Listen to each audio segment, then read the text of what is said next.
have a date at 8. This announcement disrupts the controlled atmosphere of the high-rise office. The words, "the room went cold," immediately amplify the emotional weight, suggesting a powerful shift in the dynamic between the characters. What starts as a routine moment quickly transforms into a pivotal confrontation, where the professional mask of Yi Hyun Kim, the Mafia boss, cracks. His immediate emotional reaction signals that this casual remark is more significant than it seems, drawing the audience in as they anticipate what will unfold next.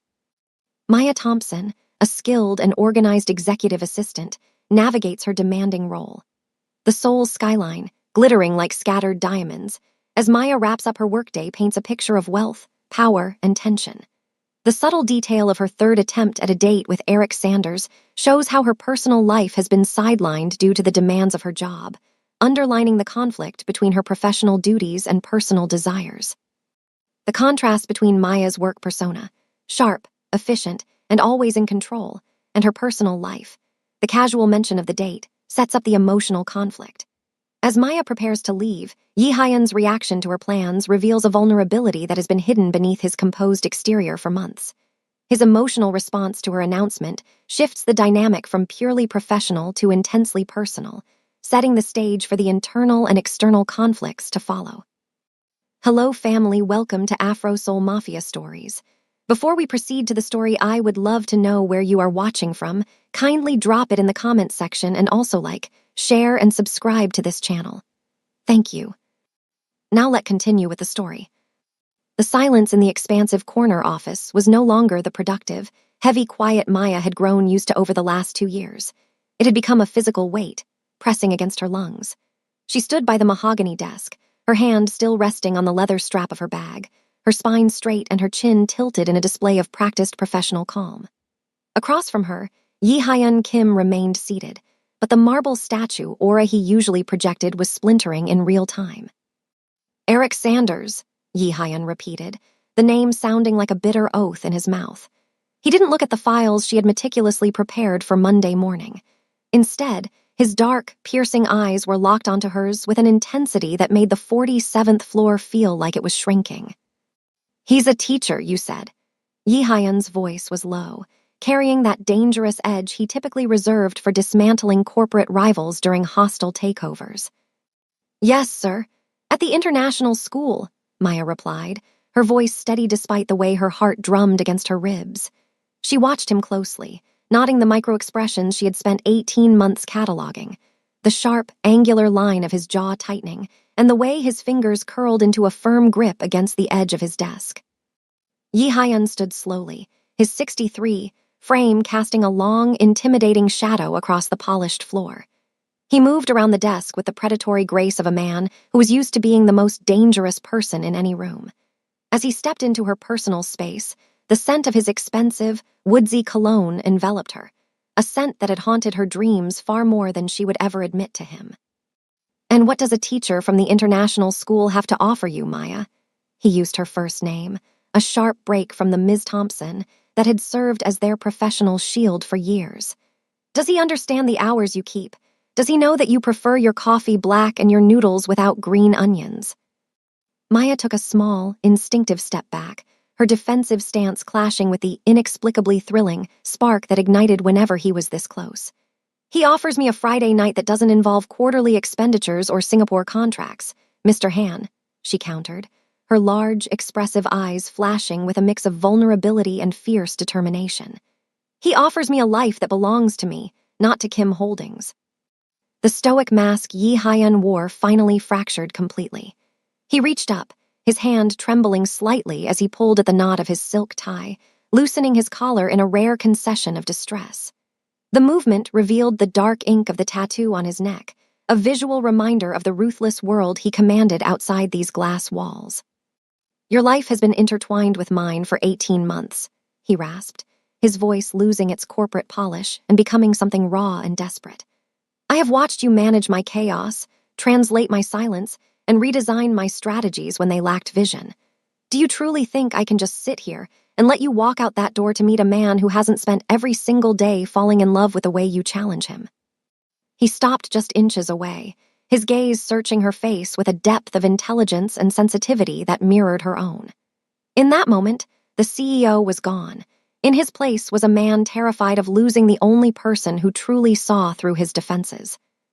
"I don't just want your competence, Maya," he whispered, his eyes dark with an emotional conflict that bordered on agony. "I want the right to be the one taking you to dinner. I want the right to make you laugh." Maya stared at him, her mind reeling as the professional boundary they had built so carefully turned to ash between them. The room was silent again, but the cold had been replaced by a heat that was far more dangerous.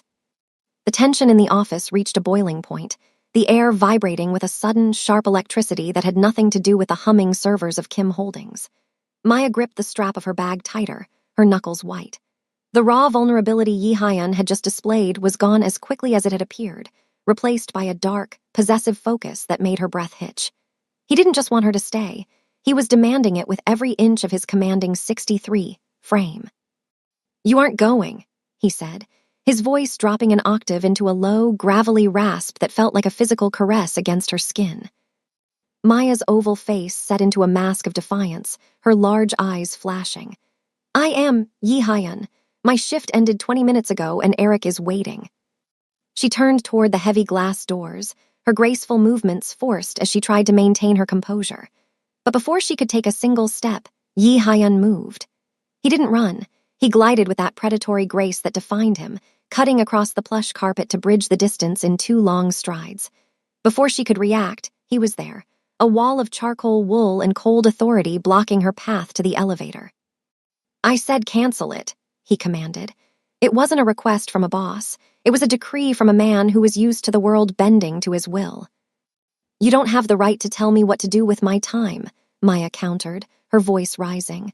"I am your secretary, not your property." "Tonight, the distinction doesn't matter to me," he snapped, his abrupt movements revealing the fraying edges of his control. As Maya reached out to push past him, his hand shot out with startling precision. His fingers wrapped around her wrist, not painfully, but with an unyielding firmness that pinned her in place. The contact was instantaneous and transformative. The electric spark they had both ignored for 2 years surged through the point of contact, a literal shock that made Maya's heart leap into her throat. She looked down at his hand, then up at his face. Yi Hyun's dark eyes were no longer stoic. They were stormy, swirling with a mix of desperation and a ruthless need to claim what he had spent months watching from a distance. His thumb traced a slow, deliberate line over her pulse point, feeling the frantic, telltale rhythm of her heart. "Cancel the date, Maya," he whispered, leaning down until his lips were inches from her ear, his warm breath ghosting over her skin. "Tell him an emergency came up. Tell him your boss is being unreasonable. Tell him whatever you want, but you are staying here, with me." The predatory focus in his gaze didn't waver. He was leveraging every bit of his power, his wealth, and his sheer physical presence to keep her anchored to the 47th floor. Maya felt her resolve crumbling under the weight of that touch, the heat of his palm seeping through her skin and into her blood. The normal life Eric Sanders offered felt miles away, eclipsed by the shadow of the man who was currently holding her world in his hands. "Is this a business order, Mr. Kim?" she asked, her voice trembling with a mix of anger and an attraction she could no longer deny. Yi Hyun leaned back just enough to look her in the eye, his thumb still rhythmically stroking her wrist, fueling the fire between them. "No," he admitted, his jaw tight. "This is a personal one, and I'm not letting you go until you listen." The heavy silence of the office was broken only by the sound of Maya's own uneven breathing. Yi Hyun didn't let go of her wrist. Instead, his grip shifted, his fingers sliding down to lace through hers, anchoring her to him in a way that felt both like a sanctuary and a cage. He looked out at the sprawling expanse of Seoul below them, a city he essentially owned, a grid of light and steel that moved at his command. And for the first time, he looked tired of the weight of it all. "Do you know why I've been so cold to you these last few months, Maya?" he asked, his voice barely a whisper, yet it filled every corner of the room. He didn't wait for an answer. "It wasn't because of the Singapore contract or the board meetings. It was because every time you walked into this room, I had to remind myself of who I am and who you deserve." He finally looked back at her, and the intensity in his dark eyes was replaced by a raw, jagged vulnerability that made Maya's heart ache. The kingpin had stepped aside, leaving only the man.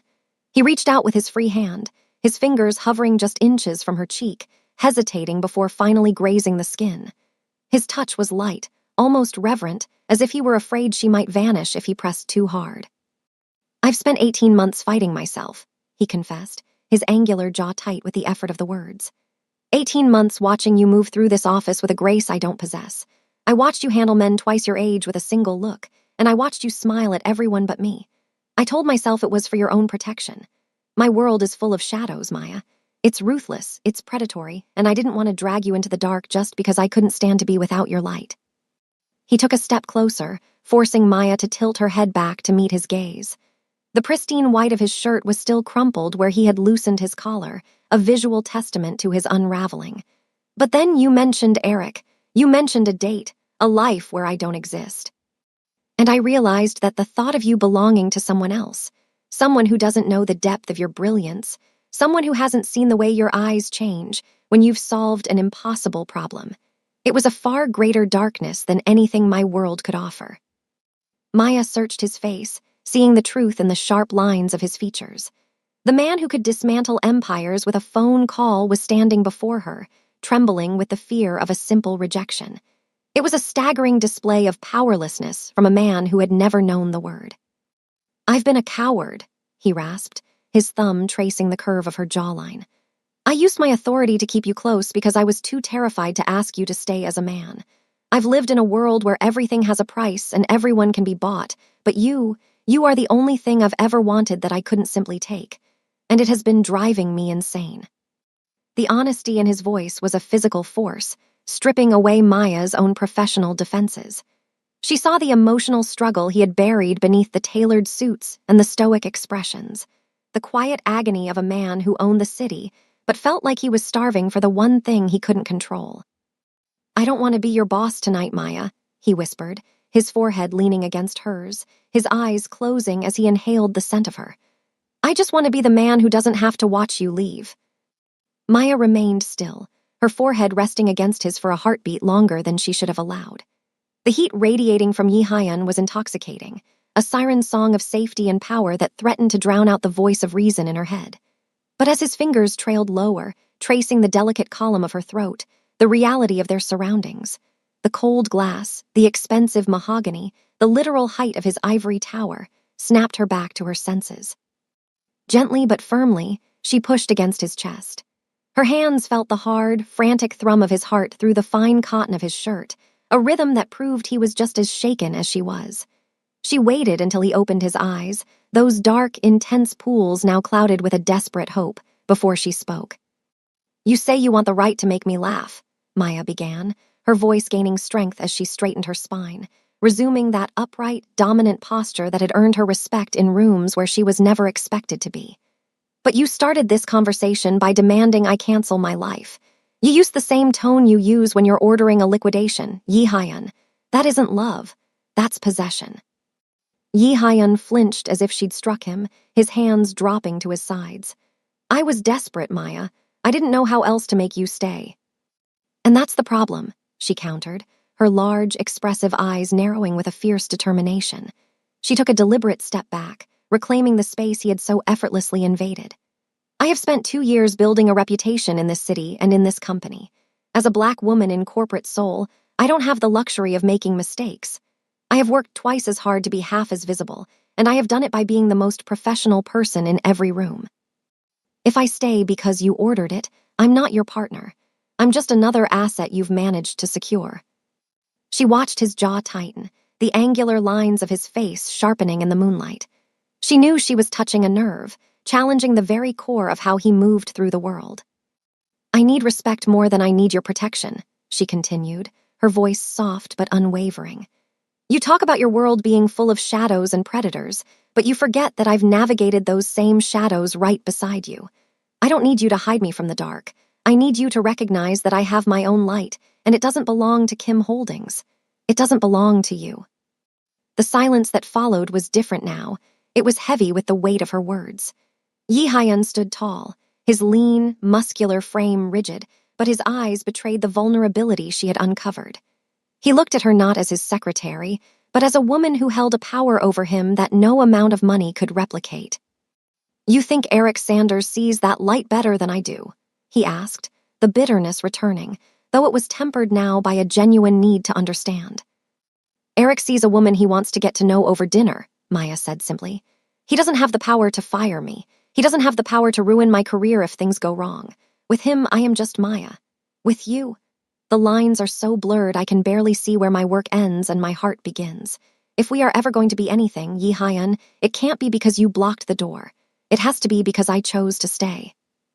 She reached for her phone, which lay on the corner of the desk, the screen still glowing with a missed text from Eric. "I need to know that you can value my agency as much as you value my efficiency, because I won't be a trophy in your collection, no matter how much I might want to be in your arms." The blue light of her smartphone illuminated the sharp planes of Maya's face, casting long shadows across the desk as she stared at the message from Eric. "Just parked. Can't wait to see you, Maya." It was a simple, kind sentence, a window into a world of normalcy, of dinners that ended in polite conversation rather than high-stakes power plays. Eric Sanders was the safe harbor she had been searching for, the man who represented a life where her worth wasn't measured in crisis management, or the ability to anticipate a billionaire's every whim. Maya looked up, her gaze meeting Yi Hyun's. He hadn't moved. He stood like a dark sentinel against the backdrop of the Seoul skyline, his hands clenched into fists at his sides, his chest rising and falling in a rhythmic, controlled heave. The vulnerability he had shown was still there, raw and jagged, bleeding through the cracks of his charcoal suit. He was waiting for her to choose, to run to the safety of the man downstairs or to stay and face the thrilling chaos he offered. With a steady hand and a heavy heart, Maya swiped the screen. She didn't text, she called. She owed Eric that much. "Hey, Eric," she said softly, her voice echoing in the cavernous office. Yi Hyun flinched at the sound of the name, his jaw tightening so hard she could hear the faint grind of his teeth. "Maya, I'm right outside. Are you coming down?" Eric's voice was warm, full of an easy patience that felt a million miles away from the electric tension currently suffocating the 47th floor. "Eric, I am so sorry," Maya said, her eyes never leaving Yi Hyun's. The CEO's gaze was piercing, an intense, dark fire that seemed to consume the space between them. "Something has come up at the office. Something critical. I won't be able to make it tonight." There was a pause on the other end of the line. "Again, Maya, that's the third time this month. Is everything okay? Does he have you working through the night again?" "It's not just work, Eric," she said, her voice dropping an octave as she felt Yi Hyun take a half step closer, drawn to her words like a moth to a flame. "There are things I need to settle here, things that can't wait until Monday. You're a wonderful man, Eric, truly, but I can't be there tonight. I'm sorry." She ended the call before he could argue, the finality of the click sounding like a gavel in the silence. She set the phone down on the mahogany surface with a deliberate click. She had chosen. She hadn't chosen to submit, and she hadn't chosen to be possessed. She had chosen to resolve the storm that had been brewing for 18 months. Yi Hyun exhaled, a long, shuddering breath that seemed to deflate some of the predatory aggression in his posture. He looked at her with a mix of awe and profound relief. "You stayed," he rasped, the words thick with an emotion he couldn't quite name.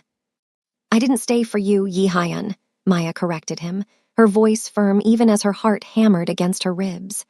"I stayed for us, because if I walked out that door tonight, we would have spent the rest of our lives wondering what was real and what was just the adrenaline of the office. But don't mistake this for surrender." She straightened the lapels of her white blouse, her movements precise and graceful. "The date is canceled. The chaos is here. Now show me that you're the man who can handle a woman who doesn't report to him. Show me that you can be ruthless for me, not just against me." Yi Hyun took the final steps toward her, his dark eyes searching hers for any sign of regret. Finding none, he reached out, not to grip her wrist this time, but to cup her face with a reverence that made her breath catch. The kingpin was gone, replaced by a man who had finally found something more valuable than his empire. Yi Hyun withdrew his hand from her face, but the warmth of his touch lingered like a brand. He walked back toward the floor-to-ceiling windows, looking out at the city he dominated, his reflection ghosting against the glass. The air in the room had shifted. The frantic, possessive energy was being replaced by the cold, tactical brilliance that had made him the most feared CEO in Seoul. "You were right, Maya," he said, his voice regaining its low, resonant authority. "As long as you are my secretary, there is no equality. There is only the shadow of my power over your career. I told you I was ruthless, and I am. But I am most ruthless when it comes to securing what is mine." He turned back to her, and for the first time that night, a slow, predatory smirk touched his lips. It wasn't the smile of a lover, but of a grandmaster who had already seen 20 moves ahead. He reached into the inner pocket of his charcoal blazer and pulled out a single, heavy vellum envelope, sliding it across the mahogany desk toward her. Maya stepped forward, her movements graceful yet cautious. She opened the envelope and felt her breath hitch. It wasn't a termination notice or a contract of silence. It was a formal appointment letter, already signed and stamped with the seal of the board of directors. "VP of Strategic Development," she whispered, her large eyes scanning the document in disbelief. "Yi Hyun, this role, it doesn't report to the CEO's office." "No," he said, his dark eyes burning with a triumphant light. "It reports directly to the board. You will have your own budget, your own floor, and your own staff. You will be a peer to every man in this building who previously looked at you as an assistant. I spent the last 3 weeks maneuvering the shareholders to ensure this position was ironclad. I didn't do it to lose you, Maya. I did it so that when I finally ask you to stay, you aren't doing it because I sign your paychecks." The sheer scale of his calculation was staggering. While Maya had been worrying about the ethics of a workplace romance, Yi Hyun had been quietly restructuring his empire to dismantle the very barrier that kept them apart. It was a move of absolute corporate ruthlessness, bypassing protocols and forcing the board's hand, all to ensure that Maya Thompson could stand on a pedestal of her own making. "I tripled the standard compensation package," he added, his voice dropping to a private, intimate register as he moved back into her space. "And the contract includes a severance clause that triggers automatically if I ever attempt to interfere with your professional autonomy. You wanted respect over possession. This is my respect. This is me ensuring that even if you never choose me, you will never be half as visible as anyone else in this city again." Maya looked from the document to the man standing before her. The marble statue was gone, replaced by a strategist who had used his greatest weapon, his power, to set her free from it. This was the ruthless side of Yi Hyun Kim she hadn't expected, a man who would burn down the corporate hierarchy just to make sure she was safe within the flames. "You had this ready the whole time?" she asked, her voice trembling with a mix of awe and a new, deeper kind of attraction. "Even while you were demanding I cancel my date?" "I had it ready for the moment I finally found the courage to tell you the truth," he admitted, his gaze softening. "I didn't want to trap you, Maya. I wanted to give you a throne so that if you ever did decide to sit beside me, the world would know you earned it." Maya felt the last of her professional armor fall away. She wasn't just his secretary anymore. The power imbalance hadn't just been addressed, it had been obliterated by the very man who held the scale. Maya looked down at the vellum appointment letter, the weight of the document matching the gravity of the moment. She felt the shift in the room. The air was no longer thick with the suffocating heat of a boss demanding his employees stay, but with the expansive, terrifying freedom of a woman being offered the world on a silver platter. She looked back at Yi Hyun, whose dark, intense eyes watched her with a vulnerability that contradicted his sharp, angular jawline. He was a man who had just surrendered his greatest leverage to prove his sincerity. "It's a magnificent move, Yi Hyun," Maya said softly, her voice carrying a depth of intelligence that made him lean in. She stepped toward him, the hem of her tailored skirt brushing against the mahogany desk. "Ruthless, tactical, and incredibly generous, but a title change doesn't instantly erase 2 years of power dynamics. It doesn't wash away the fact that until 5 minutes ago, you were my superior." Yi Hyun's gaze flickered, a rare moment of emotional softness crossing his features. "I know. That's why the contract is ironclad, Maya. You are independent of me now." "Legally, yes," she countered, her large, expressive eyes searching his. "But socially, emotionally, if we walk out of this office as a couple tonight, the rumors will be that I slept my way into a VP role. They'll say my strategic development was nothing more than a bedroom favor. I've worked too hard for my name to be a footnote in your biography." Yi Hyun's fist tensed against the desk, his knuckles turning white. I don't care what they think. I only care about you. But I care, Maya said, her movement precise and graceful as she placed the letter back on the desk. And if you truly respect me, you'll care too. Which is why I'm accepting the position, but I'm setting the terms for us. Yi Hyun straightened his spine, his posture upright and dominant once more, but his eyes were wide with anticipation. Tell me. 90 days, Maya stated. A 3-month cooling-off period. Starting Monday, I move into the 45th floor. We are colleagues, Yi Hyun, nothing more. We speak in board meetings, we collaborate on the Singapore contracts, and we maintain absolute, complete professionalism. Yi Hyun started to speak, but she held up a hand, her gestures assertive. No lingering looks in the hallway, no private dinners in this office after hours, no electric touches when you think no one is watching. We need to prove to the board, to the staff, and most importantly, to ourselves, that our bond is real and not just a product of office proximity. I want to know that when I finally walk into a restaurant with you, it's because we chose each other as equals, not because we were trapped in the same high-rise. The silence that followed was heavy with Yi Hyun's internal struggle. His dark black hair, usually so perfectly styled, was slightly mussed from his earlier agitation. He looked like a man who had been offered a drink of water only to be told he had to wait 3 months to swallow.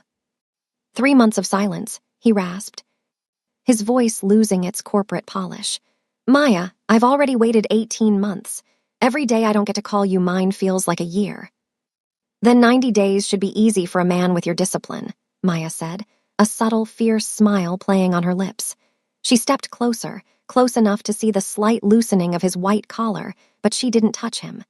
Prove to me that you can value my professional reputation as much as your own desires. Prove that you can be patient for a woman who is worth the wait. Yi Hyun took a long, shuddering breath, his dark eyes burning with a mix of agony and profound admiration. He looked at her, really looked at her, and saw the woman who had just redesigned the rules of his world. 90 days, he agreed, his voice a low promise that vibrated through the floorboards. But on day 91, I am taking you to the best restaurant in the city, and there won't be a single person in Seoul who will doubt why you're sitting across from me. Monday morning arrived with a crisp, biting clarity that matched the shift in Maya's spirit. As the elevator ascended to the executive levels of Kim Holdings, she caught her reflection in the polished chrome doors. She had swapped the high-waisted skirts of her assistant days for a tailored navy power suit that fit her like armor. Her natural curls were gathered into a sleek, polished updo, and her jewelry was minimal, a luxury watch and silver studs, reflecting a woman who no longer moved at the beck and call of another, but according to her own rhythm. When the doors opened on the 45th floor, the atmosphere was thick with the scent of fresh paint and silent curiosity. This was her domain now, the Department of Strategic Development. Her former colleagues watched with wide eyes as she moved through the floor with graceful, precise movements. There was no hesitation in her stride, no files clutched to her chest as a shield. She was no longer the bridge to the CEO, she was the destination.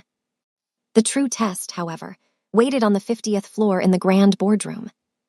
As Maya entered the room, the low hum of conversation from the directors died down. At the head of the long obsidian table sat Yi Hyun Kim. He looked every bit the billionaire kingpin, dressed in a black charcoal suit, his dark hair styled back with lethal precision. His expression was a fortress of stoicism, his angular jaw set as he reviewed the digital tablet in front of him.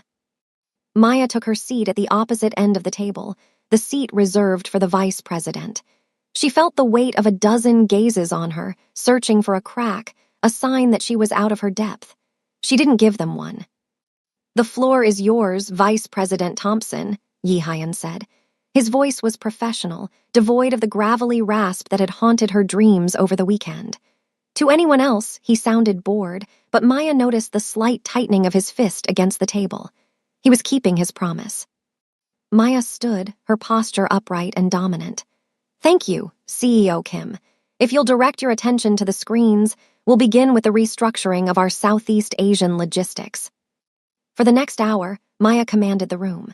She was sharp, tactical, and uncompromising, answering the director's pointed questions with a depth of intelligence that silenced any lingering doubts about her appointment.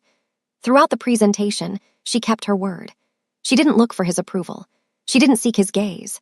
She focused on the work, establishing the boundaries of her new reality with the same discipline she had used to manage his life for 2 years. It was only when the meeting adjourned and the directors began to file out, murmuring in impressed tones, that the mask slipped, if only for a microsecond.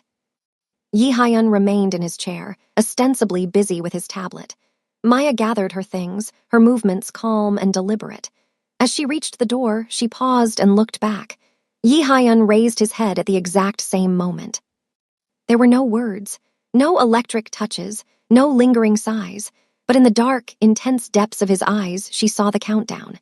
He looked at her not as his secretary, but as the formidable woman who was currently outperforming every man in his building. A small, secret smile played at the corner of Maya's lips, a silent acknowledgement of the challenge she had set. Yi Hyun's gaze softened just enough for her to see the pride buried beneath his authority. He offered a nearly imperceptible nod, a silent, well done, that carried more weight than any promotion.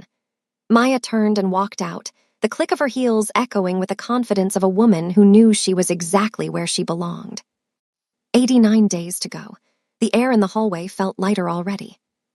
The 89 days had passed in a blur of late-night strategy sessions, high-stakes board meetings, and the silent, disciplined dance of two people refusing to break. Maya had excelled as the vice president of strategic development, turning Kim Holdings' logistics into a global benchmark. She had proven her merit to the board, to the industry, and most importantly, to herself. She was no longer just the woman behind the CEO. She was the woman who sat opposite him, holding her own with a brilliance that was undeniable. On day 90, the tension that had been a low-humming wire for 3 months finally snapped. Maya spent her afternoon finalizing the merger details for the Seoul London initiative, her mind drifting to the calendar notification that had popped up on her phone that morning, day 91. She stayed late, finishing her work with the same precise movements that had always defined her, though her heart beat with a rhythm that was anything but professional. When she finally stepped into the executive elevator and pressed the button for the 50th floor, the sun was already setting, painting the office in shades of deep gold and amber. Yi Hyun was waiting for her. He wasn't behind his desk.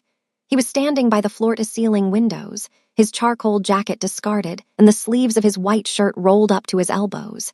He looked less like the marble statue and more like the man who had gripped her wrist in desperation 3 months ago.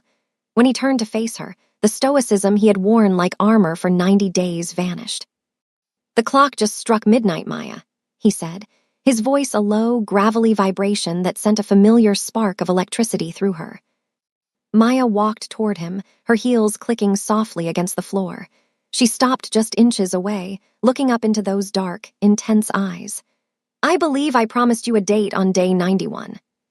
Yi Hyun reached out, his movements no longer hesitant or predatory, but filled with a profound reverence. His fingers brushed against her cheek, trailing down to the corner of her mouth.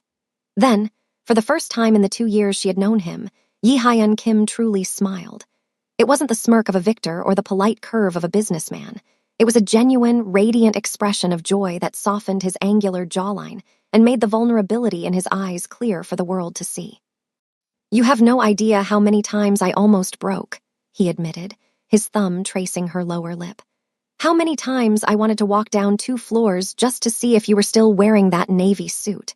How many times I wanted to tell the board to go to hell because they were taking up time I wanted to spend with you."